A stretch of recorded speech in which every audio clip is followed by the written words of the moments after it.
Hey guys, welcome back to my channel. So today we're going to do a super easy look, and we're going to start by taking a dampened beauty sponge and we're going to dip it into our L'Oreal Magic Perfecting Base, and we're just going to blend that all over our skin. Then I'm going to take the L'Oreal TrueMatch Lumi foundation in the shade Creamy Natural, and I'm just going to blend that right on top. I love this foundation. It is very lightweight, but the coverage is super buildable. And don't let the name Lumi scare you. While it is a luminous foundation, it's not shiny or sparkly. It just makes your face look very hydrated and healthy. And it is actually a pretty natural looking finish. Now, when I use this particular foundation with the primer that goes with it, I don't really like it because it makes me look sweaty and gross, and yeah, don't want that. But I do actually like the primer from the Lumi range from L'Oreal. We're just going to blend this out. Next, I'm going to go in with the LA Girl Pro Conceal Concealer in the shade Porcelain. Now, this is a very, very thick concealer. I went a shade too light, so it takes me a minute to blend it out. But it is a very thick, tacky concealer. It will conceal. It will definitely conceal. And it did brighten. It brightened on me a little too much. I didn't want it to brighten me that much. But I also use this as my eyeshadow primer because it is so tacky. It definitely makes it easy to blend my eyeshadow after I put a translucent powder on top of it. And I will warn you, it dries quickly. It dries very, very quickly. Now I'm going to go in with Boots No. 7 translucent powder, their Perfect Light one.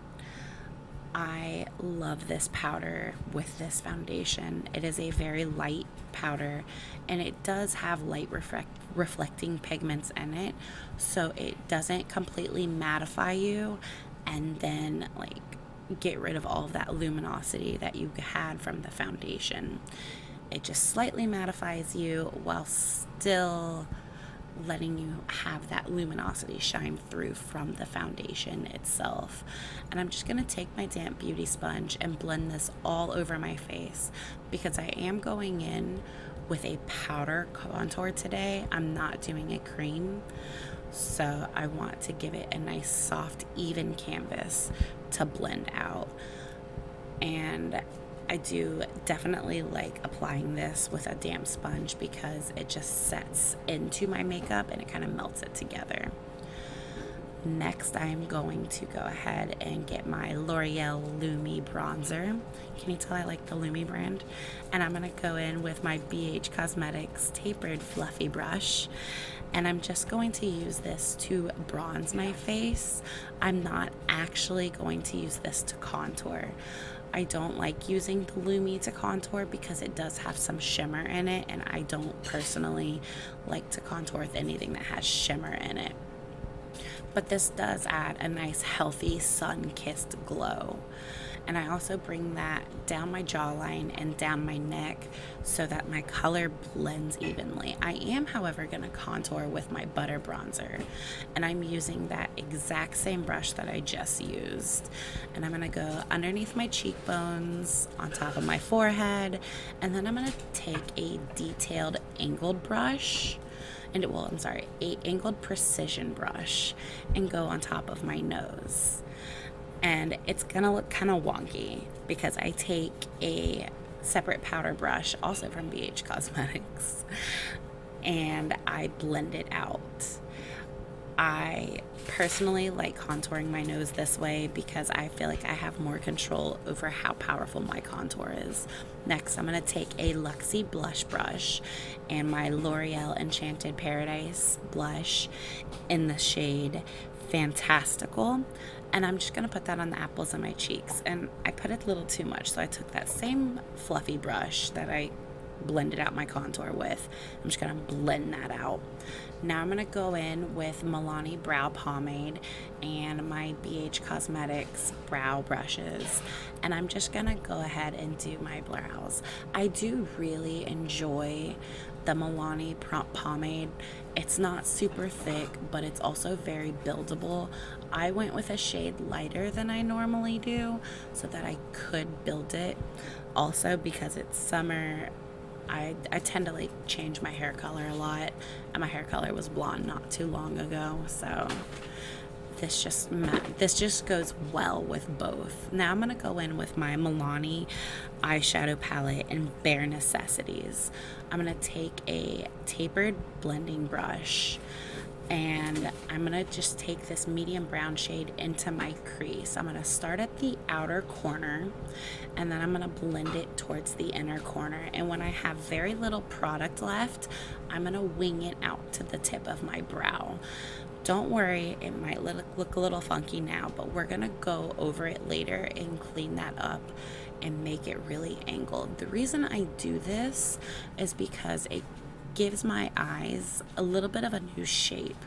I have almond eyes, and this kind of gives it a cat eye effect, which I really, really like. Now I'm gonna do the same thing on my other eye, and I'm just gonna blend that out really, really well. And then I'm gonna flick it towards the end of my brow again.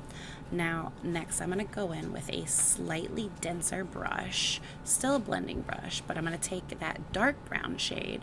And I'm gonna start at the outer corner of my eye under that medium brown shade. And I'm gonna blend it towards the inner corner, but not all the way in. I'm gonna stop about halfway through, and then I'm gonna flick it out towards the end of my brow. Then I'm gonna go back in with the fluffier brush and blend those together so that there's no harsh lines. And then I'm gonna do the exact same thing on the other eye. I'm gonna take the dense brush, and then I'm gonna take the fluffy brush and blend it together so there's no harsh lines. Then I'm going to take my fluffy powder brush and I'm going to clean up that fallout. And then I'm also going to flick it up towards the end of my eyebrow so that I can sharpen that edge. I'm going to go in with a flat brush and I'm going to go into that gold shade, and then I'm going to put some Milani setting spray on it so that it really sets on my eye. That really just makes the pigment sit there strongly, and that's what we want with a shade like this. We're really going for the excess. I am so sorry about my awful dog in the background. Now I'm going to go in with a pencil brush in that medium brown shade, and I'm just going to smoke out my lower lash line. I'm going to take it from the outer corner all the way into the inner corner. Because it is a medium shade, it is a little easier to smoke out without making your eye look dirty. Next, I'm going to take that same brush and I'm going to go into the darker shade, and I'm going to go in the outer corner. I'm going to stop around the middle of my eye, and then I'm going to connect it to the outer portion of the upper eye so that we can really get that cat eye effect. And I'm going to do the same exact thing on the other eye. You can really do this with any like neutral colors. I personally like brown because it just makes my blue eyes pop. Next, I'm going to carve that back out, make sure there's no fallout, and really just shape in the eye look that we want. Now I'm going to go in with e.l.f. The liquid Molton eyeshadow in Brush Copper, and I'm just going to put that on the inner corner for a highlight to make me look really awake and not like I'm Walking Dead. Now I'm going to go in with Black Radiance sparkling liquid eyeliner, and unfortunately my camera stopped recording, so I just winged it out. And then for mascara, I went in with my L'Oreal Lash Paradise primer on my top lashes, and then immediately went in with my L'Oreal Lash Paradise mascara. I did not put the primer on my bottom lashes because I didn't want them accentuated that much. I just wanted to add a little bit of smoky detail. So I just did mascara. Then I went in with my Bite Beauty lip crown in the color Glace, and I set my face with Milani setting spray. Thank you guys so much for joining me today. I look forward to seeing you all next time. Make sure you subscribe and hit that notification bell, and we'll see you later this week. Bye.